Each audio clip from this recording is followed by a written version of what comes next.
Okay, this is what we just talked about, end systolic, end contraction, end contraction. So you gotta start thinking that way. Tomorrow, you might as well put your running shoes on.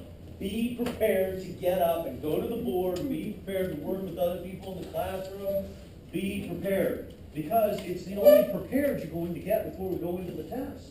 You need it. You need it. Now, I'm looking around the classroom and this is pretty skimpy. I think this is the smallest the classroom's been. What? 2, 4, 6, 8, 10, 12, 14, 16. That means 10 people are missing. Right. Okay. Hey, you know what? It's 10 people missing. 10 people missing this lecture, which is the last part before we go into the heart. Okay? So, ventricular diastole, again, isovolumetric relaxation. You guys have already seen online. I had what? I had those images posted for you. Those images are phenomenal. Those images actually talk about isovolumetric relaxation. Okay, they talk to you about atrial pressure is higher than ventricular pressure. AV valves are open. Passive atrial filling, passive ventricular filling. So guess what? We're at a point where all the valves are open, and that 80% we talked about is now flowing in. 80% is flowing in, okay? So we're filling up. We're filling up with all this blood. So heart sounds. All you have to know about heart sounds is this. It's the valves. Let me say it one more time. It's the valves. How about the fact that it's the valves? It's the opening and closing of the valves that make the sound. Okay, so sound one, lub. Lub. Okay, loud sounds produced by AV valves. Okay, sound two, dub. Lub dub. Lub dub. Lub dub, exactly. Okay, loud sounds produced by the semilunar valve. There you go. And when you're in love, your heart goes dub really fast. Right? She's like, no, not today. Yesterday maybe, today, no, not going to happen. Okay, so sound 3 and 4, well, soft sound. Soft sound. Blood flow into the ventricles. Atrial contraction. Okay, heart murmur. Sounds produced by regurgitation through the valves. Lub dub, swish. And that's what it sounds like. It actually sounds like that. Lub dub, swish. Kick it back into the other, bless you, other areas. Okay, this is locations. If you were to want to listen to them, here you go. Okay, if it's your special someone, you'll get away with it. In this class, we will not be doing this.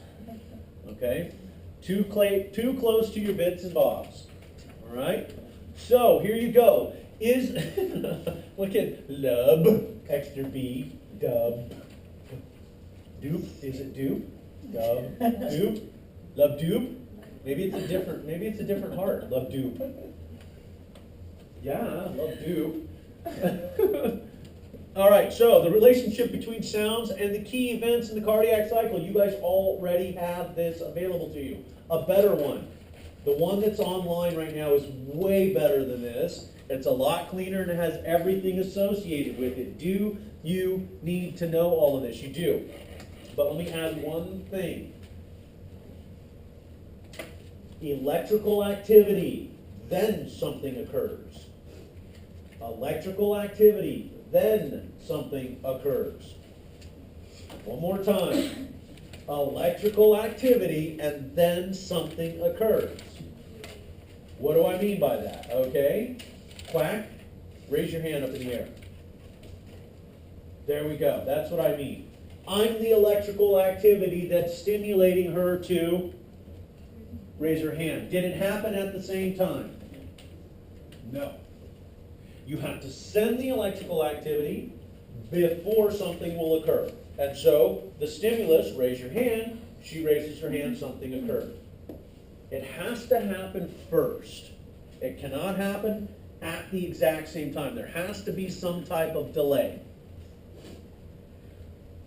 Okay, cardiodynamics. Well, we've already been talking about this.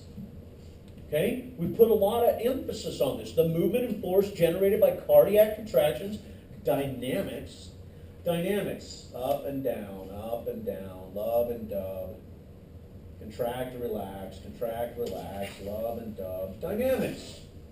I know it's Monday and it's too early to be thinking about love, dub, but we have to, right? Right. And she called you out. She's like, "Oh, I know you from somewhere. Were you guys out partying or something? She just doesn't remember." I think that's You think so? Yeah. Okay. All right. So end diastolic volume, end systolic volume, stroke volume. EDV minus ESV is stroke volume. And that's what I just mentioned. You have a lot here and you have very little here. The difference between the two is the amount that was ejected. The heart is never empty. Never. There's always a little bit of blood left in the heart. Ejection fraction. The percentage of EDD represents stroke, or represented by stroke volume. Really? I didn't need you to spell that. I'm surprised I didn't do like some crazy equation on there. Love minus dub equals hub. Yeah, whatever. Something crazy like that. So this is what it's talking about. So if you just follow this process through, it's talking about the entire cycle. We've already gone through it. We know when end diastolic and systolic volumes are. What does it mean? Well, the difference between the two. Okay, cardiac output, on the other hand, a little bit different. The volume pumped by the left ventricle in 1 minute. Notice they only say the left ventricle because we're talking about the systemic circuit. So let's see what we've got going on today. Let's go with Maria in the back first. I just said systemic circulation. What's one of the other two? Nice. Excellent. Pulmonary. Roberta, what's the third one? We have systemic, we have pulmonary, and then, what's this? Cardiac. Yeah, cardiac. Coronary circulation. We have 3 circulations. But when we talk about the left ventricle, every single person in here should say this. Left ventricle, systemic. That's just the way you should think. Left ventricle, systemic. We're pumping out to the systemic circulation. So cardiac output equals heart rate times stroke volume. Now there's always a set number in there. Okay? So cardiac output is milliliters per minute. Heart rate is beats per minute. Stroke volume, milliliters per beat.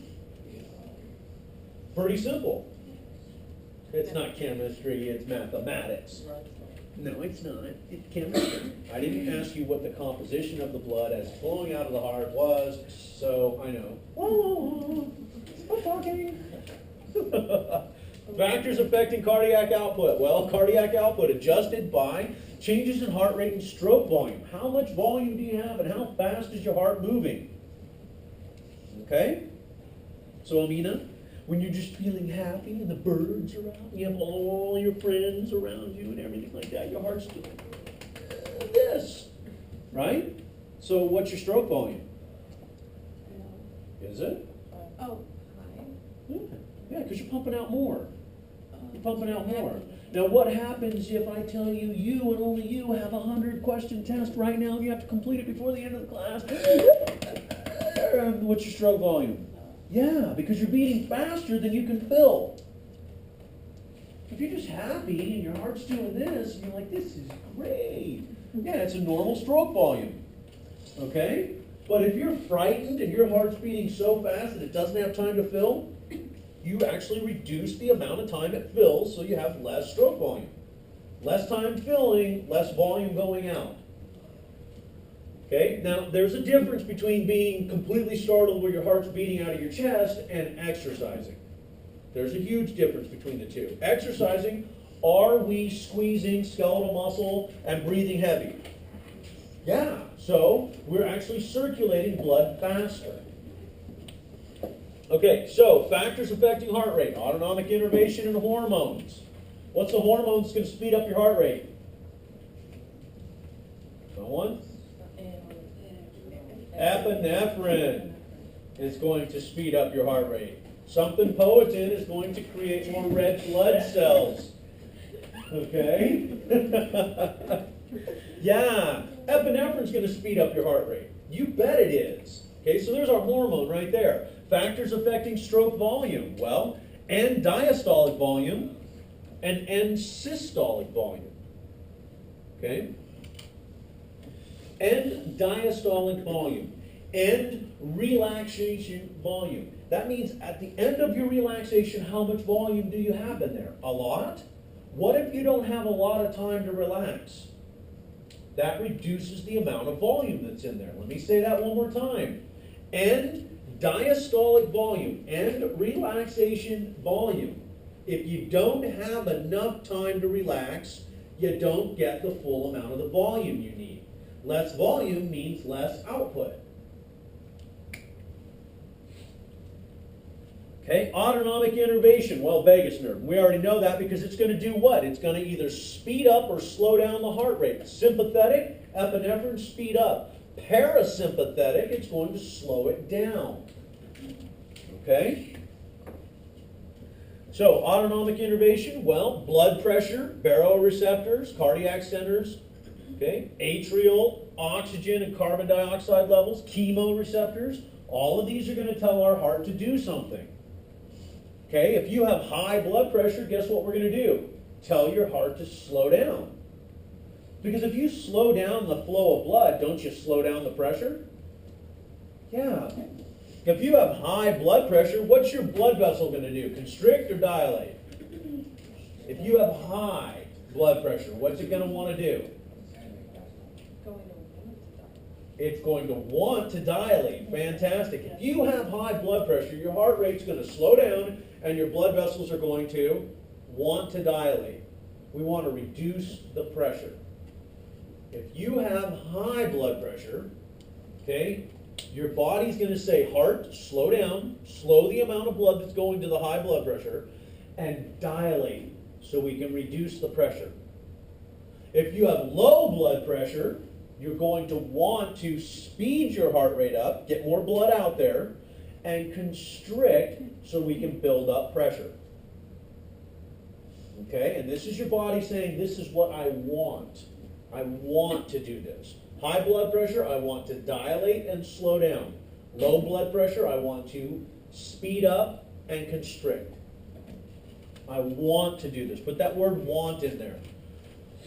Okay, so because we have dual innervation, remember it's ACH and NE. NE speeds it up. ACH slows it down. There's our innervation. Now I want to show you something here. It's pretty wicked. Let's see if they have it right. That goes over there. That comes over here. That's right there. It's right. Oh my God, I'm such a happy moment. Sympathetic. Okay? Spinal cord. You all seen that before. You know what the spinal cord is. We come out of the spinal cord. We pop over here. Chain ganglia. We come over here. We're going to innervate right here. Right here. We're going to do this node. What node is that? That's the SA node, right? Isn't that the pacemaker? Yeah, and then we're going to come over to this node. What node is that? Yeah, and then notice here, oh, we got a branch that comes over here and comes right over here to the entire left side. Well, this is sympathetic, the entire left side. Hey! Now that we're awake, what's our heart rate doing? It's beating faster. It's contracting harder. Is that the sympathetic nervous system? Yes, it is. How do you used to survive? She's going to have a heart attack right now. She's like, I just fell out of my shoes. That was crazy, scary. Okay? Yes. Force of contraction. If we only need to slow it down and speed it up, we could easily do that at the SA and AV node. But because it's sympathetic, because it's fight or flight, we have to contract the left ventricle. What system does the left ventricle go to? Systemic, the body. We have to force more blood out there. Now, take a look at this. Parasympathetic.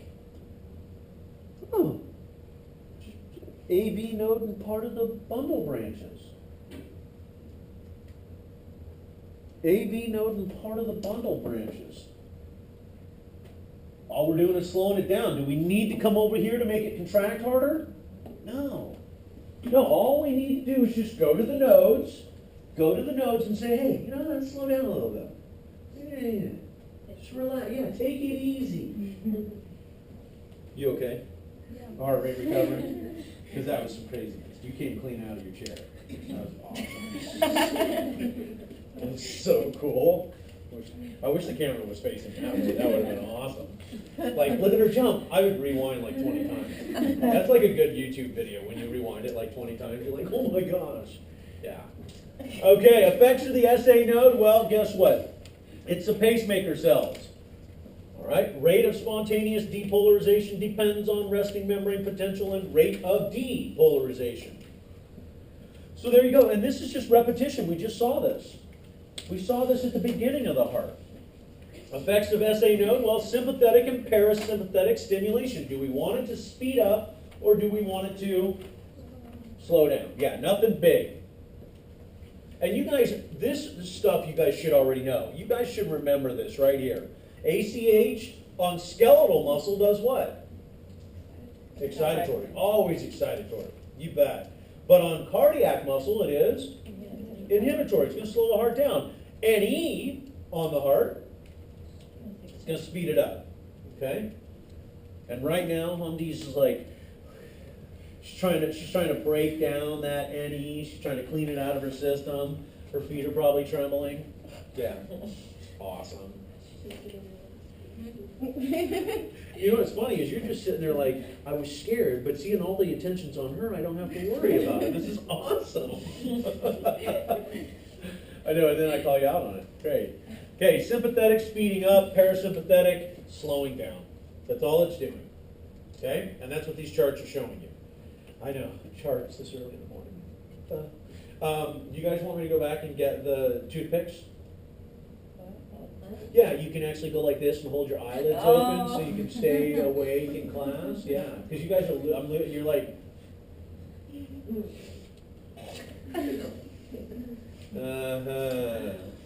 right. Okay, atrial reflex, also called Bainbridge reflex, adjusts the heart rate in response to venous return. Stretch receptors in the right atrium. Wow, the right atrium? What's up with that?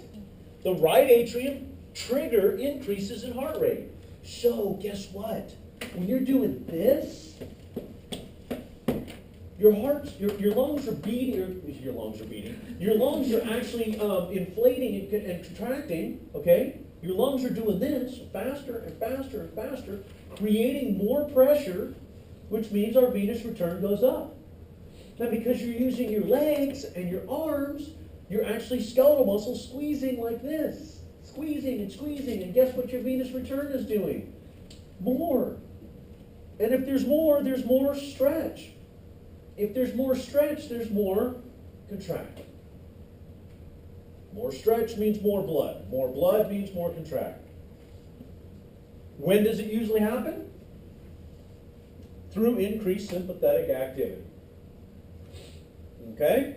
And we're talking about just straight up sympathetic activity like running, walking heavily, any of those things. Because do we need more blood to the heart at that point? Yeah, we do. If you're running, your heart rate's up, your respiratory rate's up, your skeletal muscles contracting more, you're moving more blood, that's felt as stretch, and it increases the heart rate. Now, this is normal for anyone. Anyone. It doesn't matter who you are, it's normal. Now, if you're ill, that's a different story. That's imbalance. So let me back up. Bainbridge reflex. Hello? Bainbridge reflex. One more time. Bainbridge reflex. Know what it is. It's talking about adjusting the heart rate by venous return.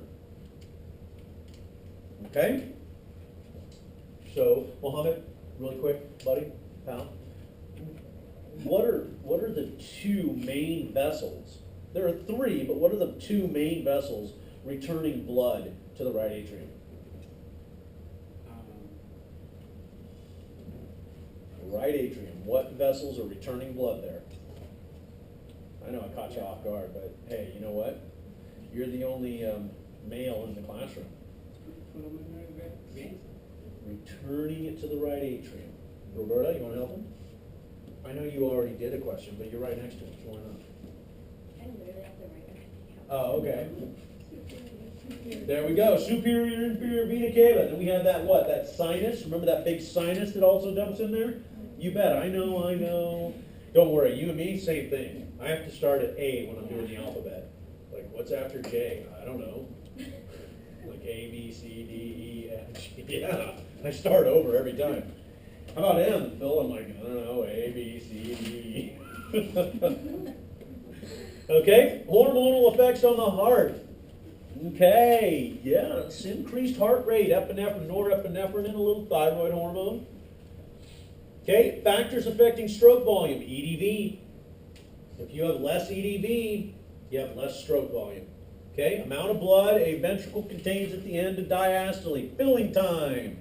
Duration of ventricular diastole, how long are your ventricles relaxing? Venous return, rate of blood flow during ventricular diastole. How much blood is being returned? Preload. Now this is important. Pre means what? Before. So the degree of the degree of ventricular stretching during ventricular diastole. So, here's your ventricles. Right? You guys watching this? Here's your ventricles. They start filling up with blood.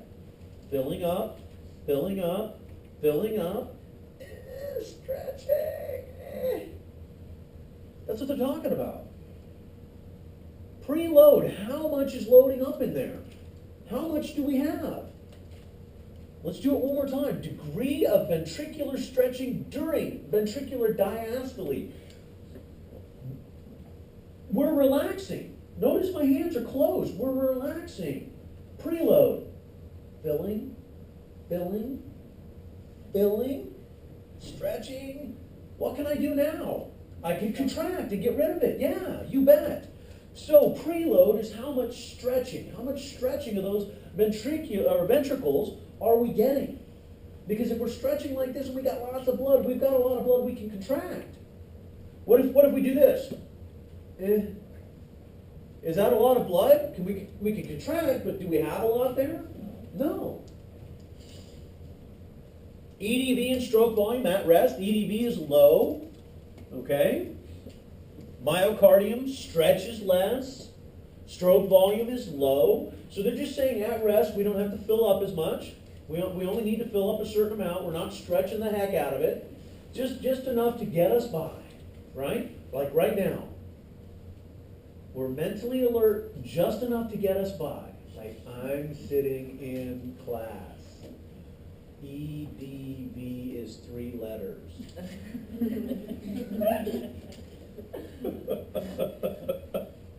All right, with exercise, EDV increases. We're talking about venous return. How much is being returned? Myocardium stretches, stroke volume increases.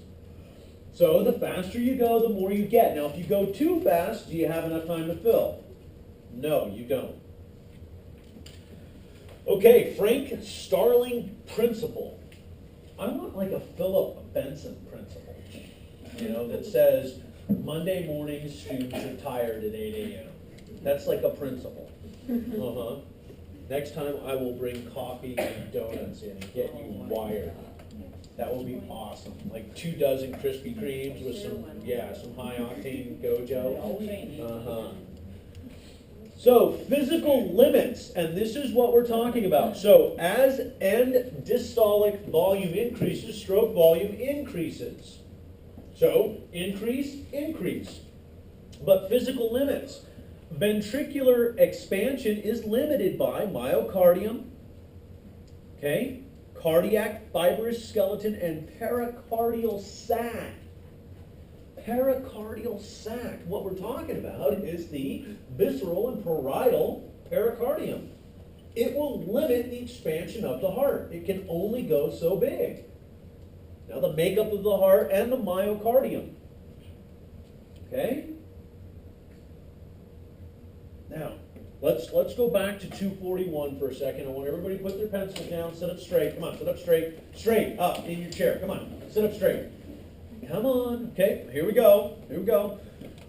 Arms out as much as you can. Start stretching. Come on, stretch. Pull back. Pull it back. Oh, pull it back. Come on. Pull it back. Now, when you're pulling it back, what does it want to make you do? Come forward. It wants you to come forward. So what it's saying is myocardial connective tissue can only stretch so much. Now you guys feel better. You're all, this is great. Yeah. Okay, so it's a lot of different things that help maintain the amount we can have within limits. EDV increases, stroke volume increases. If you exceed it, you're not getting the EDV you need. And systolic volume, well, is the amount of blood that remains in the ventricle at the end of ventricular systole. Now let's stop for a second. How many times have we heard this in the last 25 minutes? Yeah, do you think it's going to be the bulk, no pun intended, the bulk of the heart test? Yeah. That's why tomorrow we are going to have an interactive class time during lab. Instead of a lab, we're going to have interactive class time, which means you guys are going to be interacting with each other. I'm going to have problems. I'm going to have scenarios where you're going to talk about increases and decreases in the heart rate. Okay, we have to have it. We have to.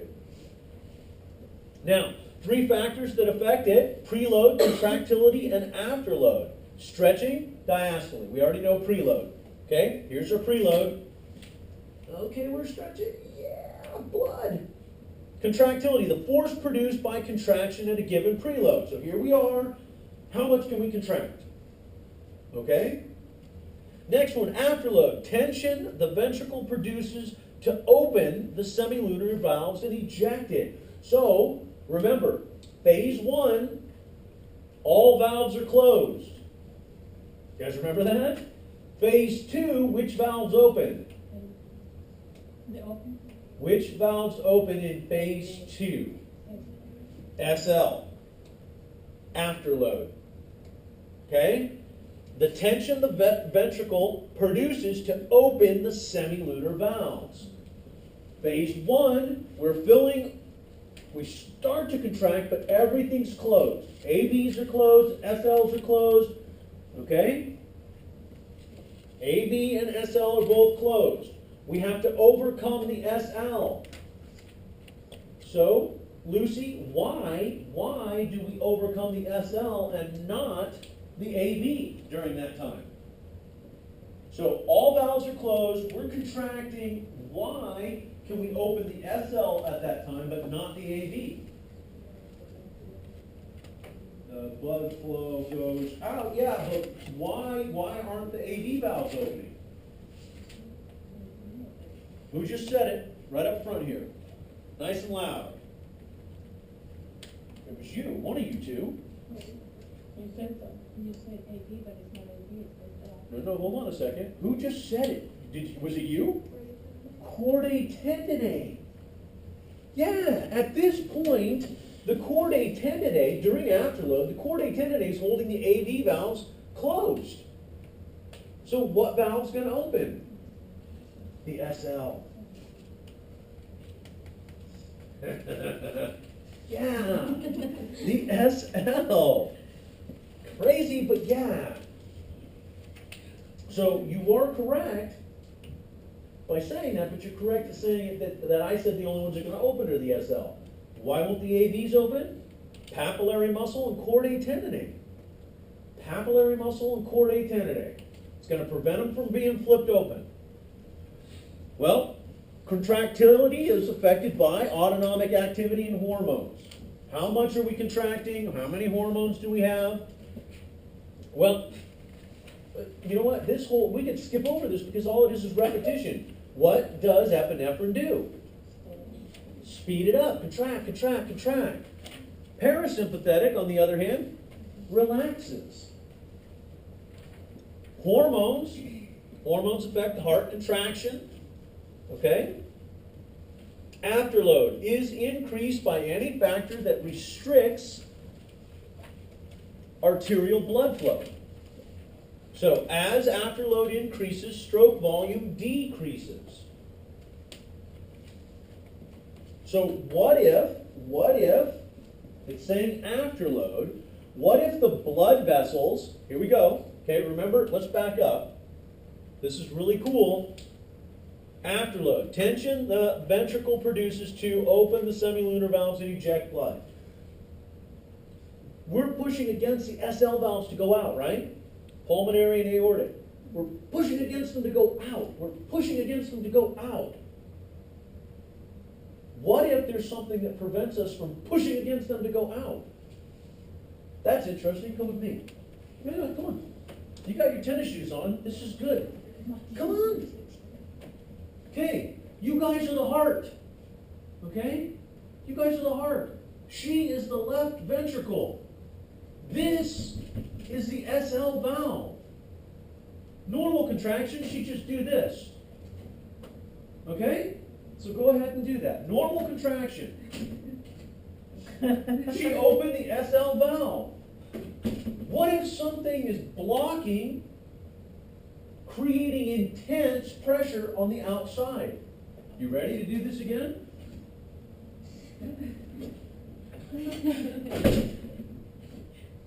Can you move?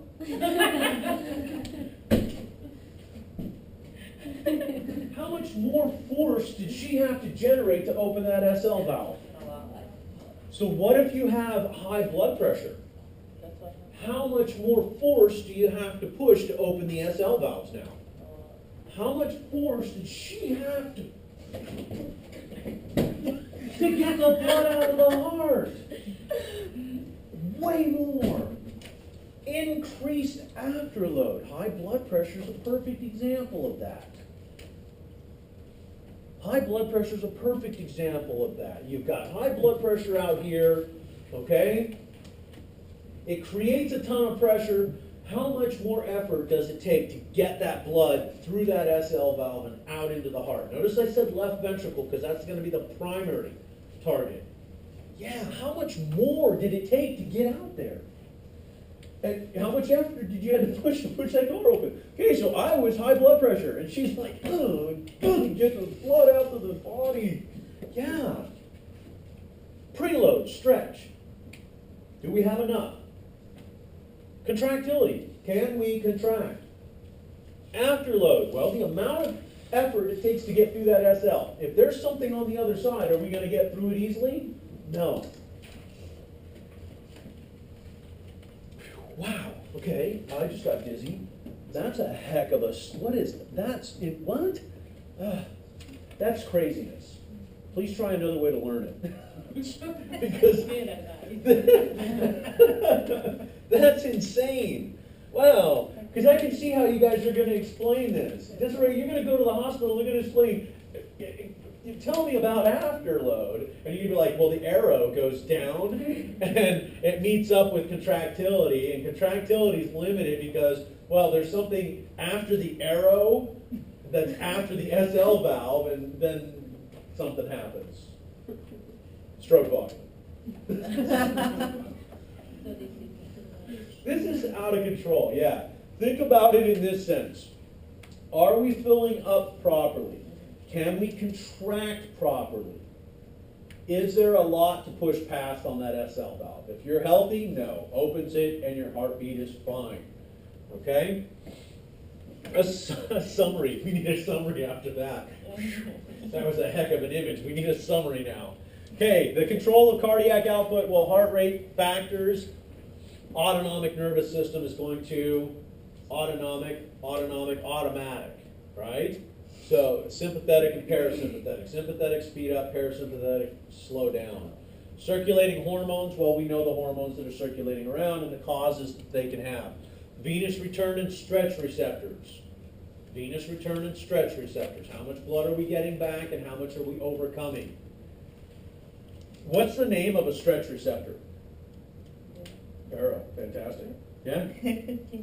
Look at, she just kicked it out there. She's like, barrow. Okay? She was probably at the winery and she's like, barrel. All right. EDV and ESV, you need to know what they mean. Make sure you either draw up some type of image, some type of chart that shows you how they're working. You need to understand what they are. Please change the names. ED, what do we change D to? Relax. I'm going to change it to distall. She already knows what it is, so it's like, I really don't need to change it because I know it. I know it means relaxation. Okay, and then systolic is going to get changed to contraction. Fantastic. She's like, change it to diastolic. Cardiac reserve. Well, the difference between resting and maximal cardiac output, the difference between the two. Okay? Heart and cardiovascular system regulation ensures adequate circulation, controls the heart rate. Okay? System responds to changing activity patterns and circulatory emergencies. Obviously, if you have a big cut and your pressure starts to decrease, you want to speed up by increasing. Is that good for you? No. No, because if your heart's going fast and you have a huge cut, you're shooting all the blood out the cut. It's not good. Not good at all. Okay? Okay, cardiac output. The numbers represent how much? How much? Normal range? Well, 25. Okay, what does 25 mean? Liters per minute. At resting, okay, y'all, let's just use Linda because she's kind of hiding behind Lucy.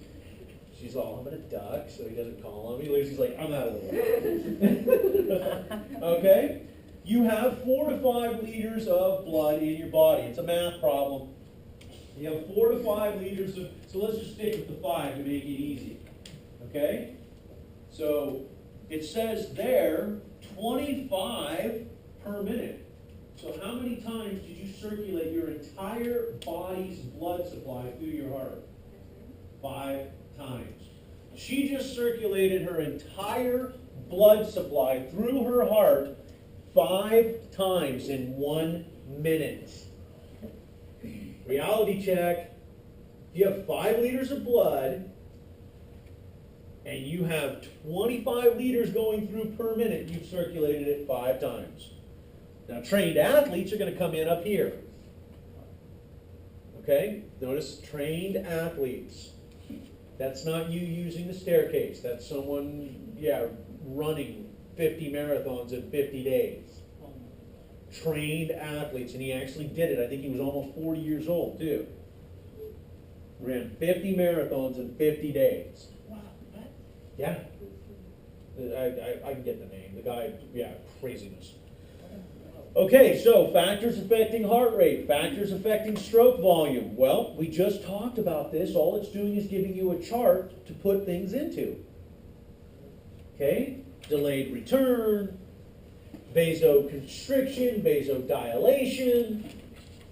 So you'll use this and talk to each other. In fact, tomorrow we're going to be talking, I'll have this up on the board for you. Tomorrow, this will be one of the topics during lab. You'll have to explain how your heart overcomes. Okay? If you have low blood pressure, your heart's going to want to... what? Your heart's going to want to what? That's all it is to it. It's going to want to speed up and your blood vessels are going to constrict.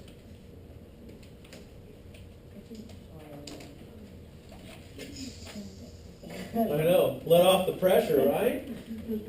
Okay, so it's a lot. It's a lot of information. It's a lot. Let me shut this off.